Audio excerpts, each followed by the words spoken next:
மக்களை மீண்டும் ஒரு வீடியோவில் சந்திக்கல மிக்க மகிழ்ச்சி. லண்டன்ல போலி ஆவணங்களால இளைஞர்களுக்கு பல சிக்கல்கள் ஏற்பட்டிருக்கு. அது மட்டும் இல்லாம பல விசாக்களும் பறிக்கப்பட போகுது. இதை பத்தி நம்ம இந்த வீடியோவில் பேச போறோம். ஸோ புதுதா சேனலுக்கு வந்திருந்தீங்கன்னா ஆஸ் யூஷுவல் கேட்டுக்கொள்வது தான். சப்ஸ்கிரைப் பண்ணாதவங்க சப்ஸ்கிரைப் பண்ணி வச்சுக்கொள்ளுங்க. இந்த மாதிரி வீடியோக்கள், உண்மை நிலவரங்கள், ட்ரெண்டிங் வீடியோக்கள் எல்லாமே நம்ம சேனலில் வந்து கொண்டே இருக்கும். உங்களுக்கும் யூஸ்ஃபுல்லாக இருக்கும். இந்த வீடியோ பார்த்து முடிய நம்ம சேனலில் போய் பழைய வீடியோக்களையும் பாருங்க. ரொம்ப யூஸ்ஃபுல்லாக தான் இருக்கும். சரியா? ஸோ வாங்க வீடியோக்குள்ள போகலாம்.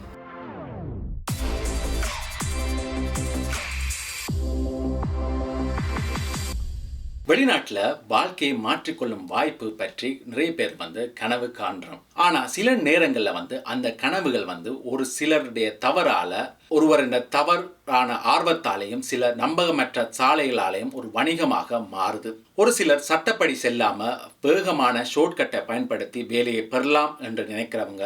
ஆனா அதனால ஏற்படும் பாதிப்புகள் பற்றி யாருக்கெல்லாம் தெரியுமா? இப்ப கிட்டத்தட்ட 5000 இளைஞர்கள் பாதிக்கப்பட போறாங்க என்று சொன்னா உங்களால நம்ப முடியுதா? சில நேரங்கள்ல இந்த தவறான வழிகள் தனிப்பட்ட நஷ்டத்தை மட்டும் இல்லைங்க, சமூகத்துல பெரிய ஒரு பிரச்சனையையும் இது உருவாக்குது. அது என்ன என்று சொல்லி இந்த வீடியோல நம்ம முழுமையாக பார்க்க போறோம். ஸோ ஸ்கிப் பண்ணாம ஃபுல்லா இந்த வீடியோ பார்த்தா தான் உங்களுக்கும் புரியும். பிரித்தானியால போலியான தகுதிகள் அப்புறம் வேலை வாய்ப்பு தகவல்களை பயன்படுத்தி சுகாதார பணியாளர் விசாவை பெற்றதாக சந்தேகிக்கப்படுறாங்க.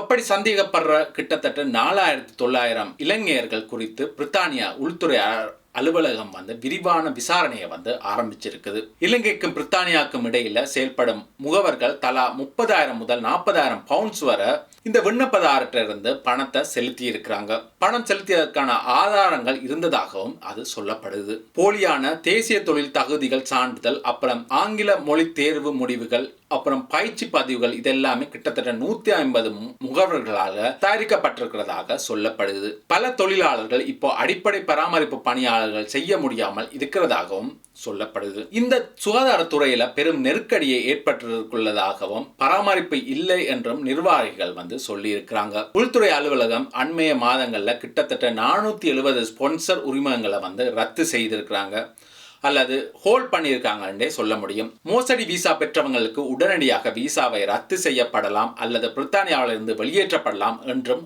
தகவல்கள் தெரியப்படுது. அப்படியும் இல்லை என்று சொன்னா குற்றவியல் விசாரணைக்கும் உட்படுத்தப்படலாம் என்றும் தெரியப்படுது. விசாரணையின் கீழ் கிட்டத்தட்ட 4900 பேர் கணிசமான எண்ணிக்கையில பிரித்தானியால தங்குறதுக்கு தகுதியற்றவர்களாக கருதப்படலாம் என்றும் எச்சரிக்கை விடுத்திருக்கிறாங்க. ரணில் விக்ரமசிங்க ஜனாதிபதியாக இருந்த காலப்பகுதியில் வெளிநாட்டு வேலை வாய்ப்பு பணியகம் மற்றும் குடியுறவு துறை என்ற சில பகுதிகள் தகுதியற்ற விண்ணப்பதாரர்களுக்கு பிரித்தானியால தர நிலையை பூர்த்தி செய்யல என்று தெரிஞ்சும் அவர்களுக்கு உதவுவதாக எழுந்த குற்றச்சாட்டுகளையும் அலுவலகம் ஆராய்ந்து கொண்டு வருகிறது.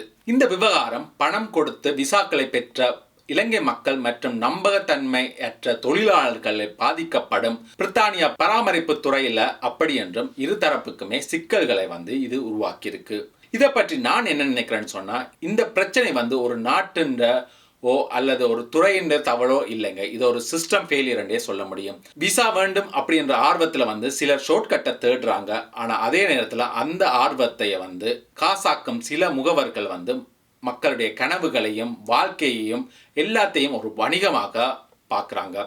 இதுல முக்கியமான கேள்வி என்னன்னு சொன்னா, இளைஞர்கள் ஏன் இவ்வளவு பெரிய பணத்தை கொடுத்து போலியான தகுதிகளை வாங்குறாங்க என்ற ஒரு கேள்விக்கு தள்ளப்படுது. இதுக்கு அன்எம்ப்ளாய்மெண்ட் தான் காரணமா அல்லது வெளிநாட்டுக்கு போக வேண்டும் என்ற அதீத ஆசையா அல்லது அரசு கண்காணிப்பு பலவீனமா? ஆனா ஒன்று மட்டும் தெளிவா தெரியுதுங்க, இப்படி செய்யறதால நஷ்டமாடுறது விசா வாங்குறவங்க மட்டும் இல்ல, யூகேக்கும் மட்டும் இல்லைங்க, இலங்கை சமூகத்துக்குமே ஏற்படுற ஒரு நஷ்டமாகத்தான் நான் பார்க்கிறேன். சில தவறுகள் காரணமாக அனைத்து இலங்கை விண்ணப்பதாரர்களின் நம்பிக்கை தன்மையுமே கேள்விக்குரியதாகப்படுது. யூகேக்கு போய் உண்மையாக வேலை செய்யணும், குடும்பத்தை காப்பாற்றணும், சட்டப்படி வாழணும் என்று நினைக்கிற ஆயிரக்கணக்கான ஜெனியூன் அப்ளிகேஷன்ஸ் கூட இது அன்னெசரி டவுட்ஸை இந்த மாதிரியான சிச்சுவேஷன் ஏற்படுத்துது.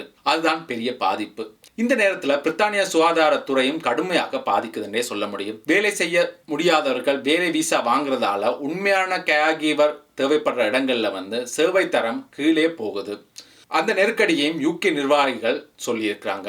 எனக்கு தோன்றது என்னன்னு சொன்னா, முதல்ல பொறுப்பு இந்த முகவர் மோசடிகளை தடுக்க வேண்டும். 2வது, தகுதியற்ற அனுப்பப்படுற உள்ளூர் அனுபவங்களை வந்து விசாரிக்க வேண்டும். 3வது, வெளிநாட்டு போகிற இளைஞர்கள் சரியான சேனலில் சட்டப்படி போகிறதுக்கான எடுகேஷன் வந்து ரொம்பவே தேவை. 4வது வந்து போலியான சான்றிதழ்களை வாங்க செயலை நிறுத்த வேண்டும். ஏனென்றால் ஒரு நாட்டின் ரெப்யூட்டேஷன் வந்து ஒரு நாளில் உருவாகாதுங்க. இது ஆனால் ஒரு நாளில் நாசமாயிடலாம். வெளிநாட்டு போகிற தவறு இல்லை, ஆனால் ஒரு சரியான வழியில் ஒரு ஃபியூச்சரை மட்டும் பார்த்து யோசித்து அதுக்கேற்ற மாதிரி நாம் முடிவெடுக்க வேண்டும். ஒரு தனிநபர் செய்கிற செயலால் முழு சமூகமே பாதிக்கப்படக்கூடாது என்றது என்னுடைய கருத்து. உங்களுடைய கருத்து என்னன்றதை கமெண்ட் செக்ஷனில் சொல்லுங்கள். மீண்டும் இதே மாதிரி ஒரு வீடியோவில் சந்திப்போம். விடைபெறுவது உங்கள் அன்பினான See you another video. Cheers மக்களே.